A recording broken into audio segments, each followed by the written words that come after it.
Chapter 4 of a Dissertation concerning the Nature of True Virtue, by Jonathan Edwards. Recording is in the public domain. Recording by Expatriate in Bangor, Maine. Chapter 4 of Self-Love and its various influence to cause love to others, or the contrary.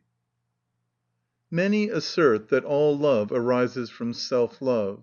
In order to determine this point, it should be clearly determined what is meant by self-love. Self-love, I think, is generally defined a man's love of his own happiness, which is short, and may be thought very plain, but indeed is an ambiguous definition, as the pronoun his own is equivocal, and liable to be taken in two very different senses. For a man's own happiness may either be taken universally, for all the happiness or pleasure which the mind is in any regard the subject of, or whatever is grateful and pleasing to men, or it may be taken for the pleasure a man takes in his own proper, private, and separate good. And so self-love may be taken two ways. 1. Self-love may be taken for the same as his loving whatsoever is grateful or pleasing to him. Which comes only to this, that self-love is a man's liking, and being suited and pleased in that which he likes and which pleases him, or that 'tis a man's loving what he loves. For whatever a man loves, that thing is grateful and pleasing to him, whether that be his own peculiar happiness, or the happiness of others. And if this be all that they mean by self-love, no wonder they suppose that all love may be resolved into self-love. For it is undoubtedly true that whatever a man loves, his love may be resolved into his loving what he loves, if that be proper speaking. If by self-love is meant nothing else but a man's loving what is grateful or pleasing to him, and being averse to what is disagreeable, this is calling that self-love which is only a general capacity of loving or hating, or a capacity of being either pleased or displeased. Which is the same thing as a man's having a faculty of will. For if nothing could be either pleasing or displeasing, agreeable or disagreeable to a man, then he could incline to nothing and will nothing. But if he is capable of having inclination, will, and choice, then what he inclines to and chooses is grateful to him, whatever that be, whether it be his own private good, the good of his neighbors, or the glory of God. And so far as it is grateful or pleasing to him, so far it is a part of his pleasure, good, or happiness. But if this be what is meant by self-love, there is an impropriety and absurdity even in the putting of the question, whether all our love, or our love to each particular object of our love, don't arise from self-love. For that would be the same as to inquire, whether the reason why our love is fixed on such and such particular objects is not that we have a capacity of loving some things. This may be a general reason why men love or hate anything at all, and therein differ from stones and trees, which love nothing and hate nothing. But it can never be a reason why men's love is placed on such and such objects. That a man in general loves and is pleased with happiness, or, which is the same thing, has a capacity of enjoying happiness, cannot be the reason why such and such things become his happiness. As, for instance, why the good of his neighbor, or the happiness and glory of God, is grateful and pleasing to him, and so becomes a part of his happiness. Or if what they mean, who say that all love comes from self-love, be not that our loving such and such particular persons and things arises from our love to happiness in general, but from a love to love our own happiness, which consists in these objects. So, the reason why we love benevolence to our friends or neighbors is because we love our happiness, consisting in their happiness, which we take pleasure in. Still the notion is absurd. For here the effect is made the cause of that of which it is the effect. Our happiness, consisting in the happiness of the person beloved, is made the cause of our love to that person. Whereas the truth plainly is, that our love to the person is the cause of our delighting or being happy in his happiness. How comes our happiness to consist in the happiness of such as we love, but by our hearts being first united to them in affection, so that, as it were, we look on them as ourselves, and so on their happiness as our own? Men who have benevolence to others have pleasure when they see others' happiness, because seeing their happiness gratifies some inclination that was in their hearts before. They before incline to their happiness, which was by benevolence or good will, and therefore when they see their happiness, their inclination is suited, and they are pleased. But the being of inclinations and appetites is prior to any pleasure in gratifying these appetites. 2. Self‐love, as the phrase is used in common speech, most commonly signifies a man's regard to his confined private self, or love to himself with respect to his private interest. By private interest I mean that which most immediately consists in those pleasures or pains that are personal. For there is a comfort and a grief that some have in others' pleasures or pains, which are in others originally, but are derived to them, or in some measure become theirs, by virtue of a benevolent union of heart with others. And there are other pleasures and pains that are originally our own, and not what we have by such a participation with others, which consist in perceptions agreeable or contrary to certain personal inclinations implanted in our nature, such as the sensitive appetites and aversions. Such also is the disposition or the determination of the mind to be pleased with external beauty, and with all inferior secondary beauty, consisting in uniformity, proportion, &c.,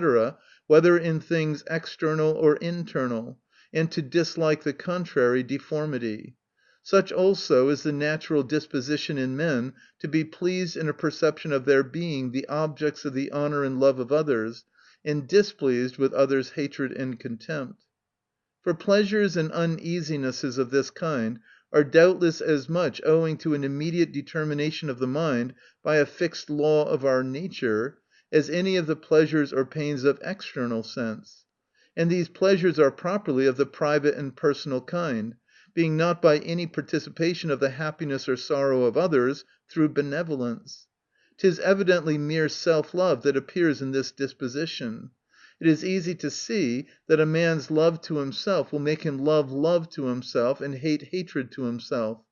And as God has constituted our nature, self‐love is exercised in no one disposition more than in this. Men, probably, are capable of much more pleasure and pain through this determination of the mind than by any other personal inclination or aversion whatsoever. Though perhaps we don't so very often see instances of extreme suffering by this means as by some others, yet we often see evidences of men's dreading the contempt of others more than death, and by such instances may conceive something what men would suffer if universally hated and despised, and may reasonably infer something of the greatness of the misery that would arise under a sense of universal abhorrence, in a great view of intelligent being in general, or in a clear view of the Deity, as incomprehensibly and immensely great, so that all other beings are as nothing and vanity, together with a sense of his immediate continual presence, and an infinite concern with him and dependence upon him, and living constantly in the midst of most clear and strong evidences and manifestations of his hatred and contempt and wrath. But to return, these things may be sufficient to explain what I mean by private interest, in regard to which self‐love, most properly so called, is immediately exercised. And here I would observe, that if we take self‐love in this sense, so love to some others may truly be the effect of self‐love, that is, according to the common method and order which is maintained in the laws of nature. For no created thing has power to produce an effect any otherwise than by virtue of the laws of nature.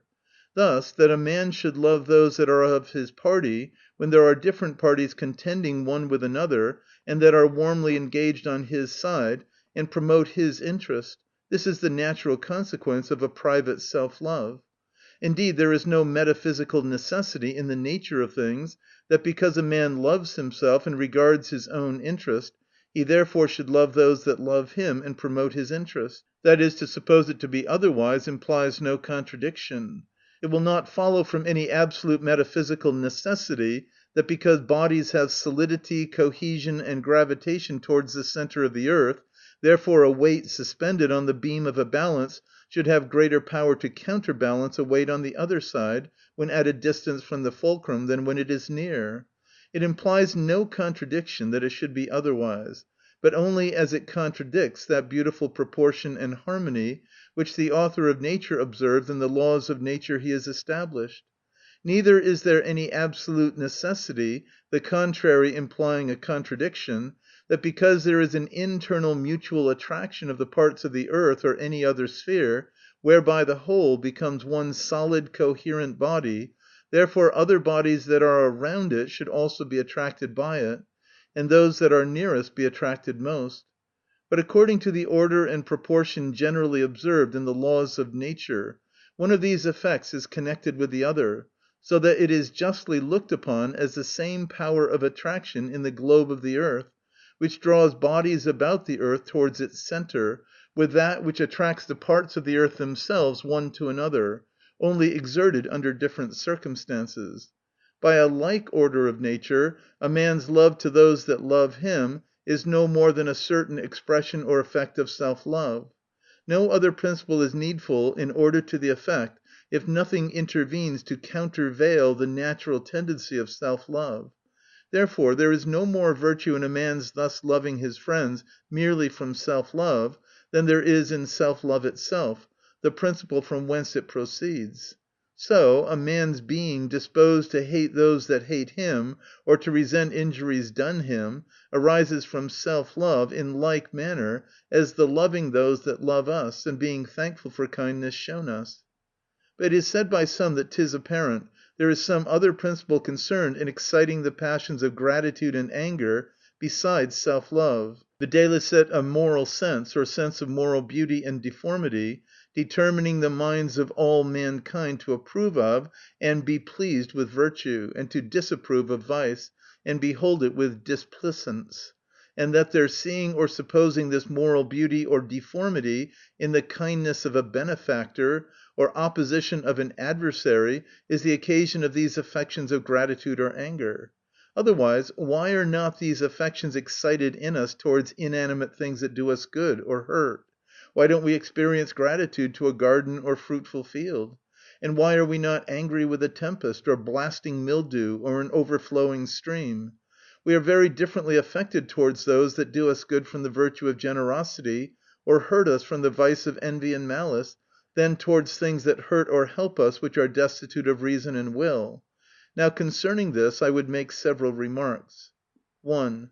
Those who thus argue that gratitude and anger can't proceed from self‐love, might argue, in the same way and with equal reason, that neither can these affections arise from love to others, which is contrary to their own scheme.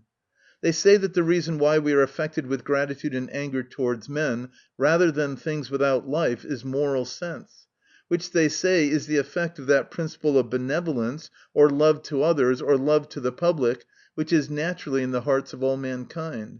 But now I might say, according to their own way of arguing, gratitude and anger cannot arise from love to others, or love to the public, or any sense of mind that is the fruit of public affection. For how differently are we affected towards those that do good or hurt to the public, from understanding and will, and from a general public spirit or public motive? I say, how differently affected are we towards these, from what we are towards such inanimate things as the sun and the clouds, that do good to the public by enlightening and enlivening beams and refreshing showers, or mildew and an overflowing stream that does hurt to the public by destroying the fruits of the earth.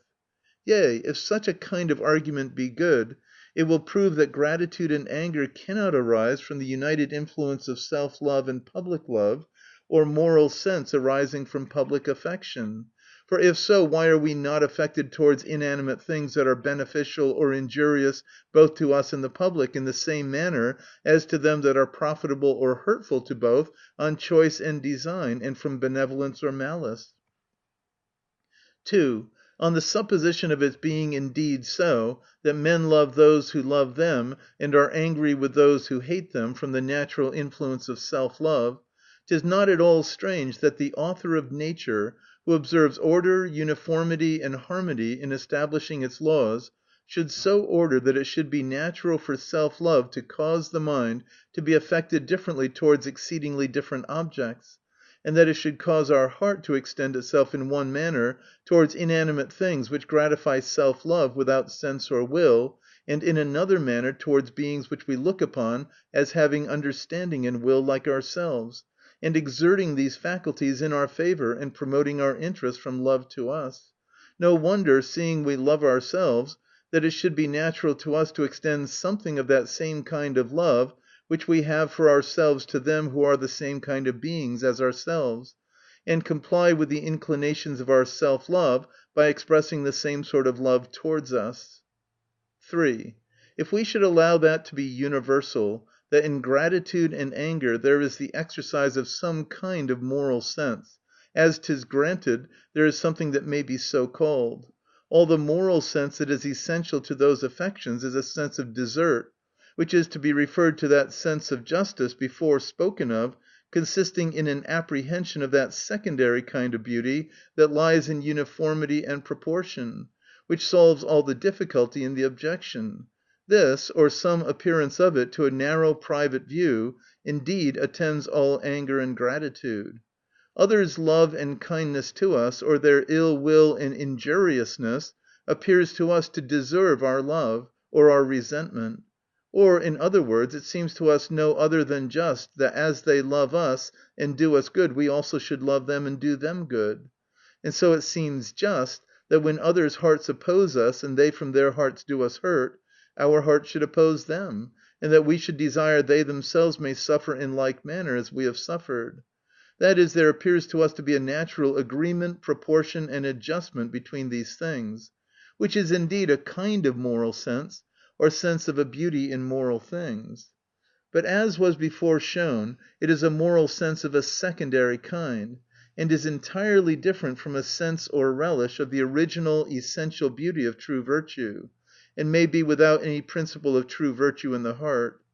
Therefore doubtless 'tis a great mistake in any to suppose all that moral sense which appears and is exercised in a sense of desert is the same thing as a love of virtue, or a disposition and determination of mind to be pleased with true virtuous beauty, consisting in public benevolence. Which may be further confirmed, if it be considered that even with respect to a sense of justice or desert, consisting in uniformity, and agreement between others' actions towards us, and our actions towards them, in a way of well doing or of ill doing, 'tis not absolutely necessary to the being of these passions of gratitude and anger, that there should be any notion of justice in them, in any public or general view of things, as will appear by what shall be next observed. 4. Those authors who hold that that moral sense which is natural to all mankind consists in a natural relish of the beauty of virtue, and so arises from a principle of true virtue implanted by nature in the hearts of all, they hold that true virtue consists in public benevolence. Therefore, if the affections of gratitude and anger necessarily imply such a moral sense as they suppose, then these affections imply some delight in the public good, and an aversion of the mind to public evil. And if this were so, then every time any man feels anger for opposition he meets with, or gratitude for any favor, there must be at least a supposition of a tendency to public injury in that opposition, and a tendency to public benefit in the favor that excites his gratitude. But how far is this from being true? As in such instances as these, which, I presume, none will deny to be possible, or unlike to anything that ever happens among mankind. A ship's crew enter into a conspiracy against the master to murder him, and run away with the ship and turn pirates. But before they bring their matters to a ripeness for execution, one of them repents, and opens the whole design, whereupon the rest are apprehended and brought to justice. The crew are enraged with him that has betrayed them, and earnestly seek opportunity to revenge themselves upon him. And for an instance of gratitude, a gang of robbers that have long infested the neighboring country have a particular house whither they resort, and where they meet from time to time to divide their booty or prey, and hold their consultations for carrying on their pernicious designs. The magistrates and officers of the country, after many fruitless endeavors to discover their secret haunt and place of resort, at length by some means are well informed where it is, and are prepared with sufficient force to surprise them and seize them all at the place of rendezvous, at an hour appointed when they understand they will all be there. A little before the arrival of the appointed hour, while the officers with their bands are approaching, some person is so kind to these robbers as to give them notice of their danger, so as just to give them opportunity to escape. they are thankful to him, and give him a handful of money for his kindness. Now in such instances, I think, it is plain that there is no supposition of a public injury in that which is the occasion of their anger. Yea, they know the contrary. Nor is there any supposition of public good in that which excites their gratitude. Neither has public benevolence or moral sense, consisting in a determination to approve of what is for the public good, any influence at all in the affair. And though there be some affection, besides a sense of uniformity and proportion, that has influence in such anger and gratitude, it is not public affection or benevolence, but private affection, yea, that affection which is to the highest degree private, consisting in a man's love of his own person. 5. The passion of anger in particular seems to have been unluckily chosen as a medium to prove a sense and determination to delight in virtue, consisting in benevolence natural to all mankind. For if that moral sense which is exercised in anger were that which arose from a benevolent temper of heart, being no other than a sense or relish of the beauty of benevolence, one would think a disposition to anger should increase, at least in some proportion, as a man had more of a sweet, benign, and benevolent temper, which seems something disagreeable to reason as well as contrary to experience, which shows that the less men have of benevolence, and the more they have of a contrary temper, the more are they disposed to anger and deep resentment of injuries. And though gratitude be that which many speak of as a certain noble principle of virtue, which God has implanted in the hearts of all mankind, and though it be true, there is a gratitude that is truly virtuous, and the want of gratitude, or an ungrateful temper, is truly vicious, and argues an abominable depravity of heart, as I may have particular occasion to show afterwards, yet I think what has been observed may serve to convince such as impartially consider it, not only that not all anger, or hating those which hate us, but also that not all gratitude, or loving those which love us, arises from a truly virtuous benevolence of heart. Another sort of affections which may be properly referred to self-love as its source, and which might be expected to be the fruit of it, according to the general analogy of nature's laws, is affections to such as are near to us by the ties of nature, that we look upon as those whose beings we have been the occasions of, and that we have a very peculiar propriety in, and whose circumstances, even from the very beginning of their existence, do many ways lead them, as it were, necessarily to an high esteem of us, and to treat us with great dependence, submission, and compliance, and whom the constitution of the world makes to be united in interest, and accordingly to act as one in innumerable affairs, with a communion in each other's affections, desires, cares, friendships, enmities, and pursuits; which is the case of men's affection to their children. And in like manner self-love will also beget in man some degree of affections towards others with whom he has connection in any degree parallel.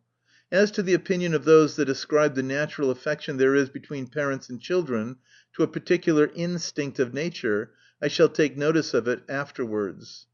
And as men may love persons and things from self-love, so may love to qualities and characters arise from the same source. Some represent as though there were need of a great degree of metaphysical refining to make it out that men approve of others from self-love, whom they hear of at a distance, or read of in history, or see represented on the stage, from whom they expect no profit or advantage. But perhaps it is not considered that what we approve of in the first place is the character, and from the character we approve the person. And is it a strange thing that men should from self-love like a temper or character, which in its nature and tendency falls in with the nature and tendency of self-love, and which, we know by experience and self-evidence, without metaphysical refining, in the general tends to men's pleasure and benefit; and on the contrary, should dislike what they see tends to men's pain and misery? Is there need of a great degree of subtlety and abstraction to make it out that a child, which has heard and seen much, strongly to fix an idea of the pernicious deadly nature of the rattlesnake, should have aversion to that species or form from self-love, so as to have a degree of this aversion and disgust excited by seeing even the picture of that animal, and that from the same self-love it should be pleased and entertained with a lively figure and representation of some pleasant fruit, which it has often tasted the sweetness of; or with the image of some bird, which, it has always been told, is innocent, and whose pleasant singing it has often been entertained with. Though the child neither fears being bitten by the picture of the snake, nor expects to eat of the painted fruit, or to hear the figure of the bird sing. I suppose none will think it difficult to allow that such an approbation or disgust of a child may be accounted for from its natural delight in the pleasures of taste and hearing, and its aversion to pain and death, through self‐love, together with the habitual connection of these agreeable or terrible ideas with the form and qualities of these objects, the ideas of which are impressed on the mind of the child by their images. And where is the difficulty of allowing that a child or man may hate the general character of a spiteful and malicious man, for the like reason as he hates the general nature of a serpent, knowing from reason, instruction, and experience, that malice in men is pernicious to mankind, as well as spite or poison in a serpent? And if a man may from self‐love disapprove the vices of malice, envy, and others of that sort, which naturally tend to the hurt of mankind, why may he not from the same principle approve the contrary virtues of meekness, peaceableness, benevolence, charity, generosity, justice, and the social virtues in general, which, he as easily and clearly knows, naturally tend to the good of mankind? 'Tis undoubtedly true that some have a love to these virtues from a higher principle. But yet I think it as certainly true that there is generally in mankind a sort of approbation of them which arises from self‐love. Besides what has been already said, the same thing further appears from this, that men commonly are most affected towards, and do most highly approve those virtues which agree with their interest most, according to their various conditions in life. We see that persons of low condition are especially enamored with the condescending, accessible, affable temper in the great, not only in those whose condescension has been exercised towards themselves, but they will be peculiarly taken with such a character when they have accounts of it from others, or when they meet with it in history, or even in romance. The poor will most highly approve and commend liberality. The weaker sex, who especially need assistance and protection, will peculiarly esteem and applaud fortitude and generosity in those of the other sex they read or hear of, or have presented to them on a stage. As I think it plain from what has been observed, that men may approve and be disposed to commend a benevolent temper from self‐love, so the higher the degree of benevolence is, the more may they approve of it; which will account for some kind of approbation from this principle, even of love to enemies, viz., as a man's loving his enemies is an evidence of a high degree of benevolence of temper, the degree of it appearing from the obstacles it overcomes. And it may be here observed that the consideration of the tendency and influence of self‐love may show how men in general may approve of justice from another ground, besides that approbation of the secondary beauty there is in uniformity and proportion, which is natural to all. Men from their infancy see the necessity of it, not only that it is necessary for others, or for human society, but they find the necessity of it for themselves in instances that continually occur, which tends to prejudice them in its favor, and to fix an habitual approbation of it from self‐love. And again, that forementioned approbation of justice and desert, arising from a sense of the beauty of natural agreement and proportion, will have a kind of reflex and indirect influence to cause men to approve benevolence, and disapprove malice, as men see that he who hates and injures others deserves to be hated and punished, and that he who is benevolent and loves others and does them good, deserves himself also to be loved and rewarded by others, as they see the natural congruity or agreement and mutual adaptedness of these things. And having always seen this, malevolence becomes habitually connected in the mind with the idea of being hated and punished, which is disagreeable to self‐love.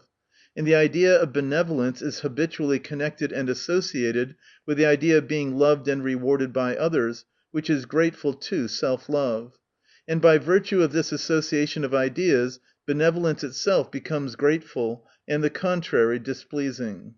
Some vices may become in a degree odious by the influence of self‐love, through an habitual connection of ideas of contempt with it, contempt being what self‐love abhors. So it may often be with drunkenness, gluttony, sottishness, cowardice, sloth, niggardliness. The idea of contempt becomes associated with the idea of such vices, both because we are used to observe that these things are commonly objects of contempt, and also find that they excite contempt in ourselves. Some of them appear marks of littleness, that is, of small abilities, and weakness of mind, and insufficiency for any considerable effects among mankind. By others, men's influence is contracted into a narrow sphere, and by such means persons become of less importance, and more insignificant among mankind, and things of little importance are naturally little accounted of. And some of these ill qualities are such as mankind find it their interest to treat with contempt, as they are very hurtful to human society. There are no particular moral virtues whatsoever, but what in some or other of these ways, and most of them in several of these ways, come to have some kind of approbation from self‐love, without the influence of a truly virtuous principle; nor any particular vices, but what by the same means meet with some disapprobation. This kind of approbation and dislike, through the joint influence of self‐love and association of ideas, is in very many vastly heightened by education, as this is the means of a strong, close, and almost irrefragable association, in innumerable instances, of ideas which have no connection any other way than by education, and of greatly strengthening that association or connection which persons are led into by other means; as any one would be convinced, perhaps more effectually than in most other ways, if they had opportunity of any considerable acquaintance with American savages and their children.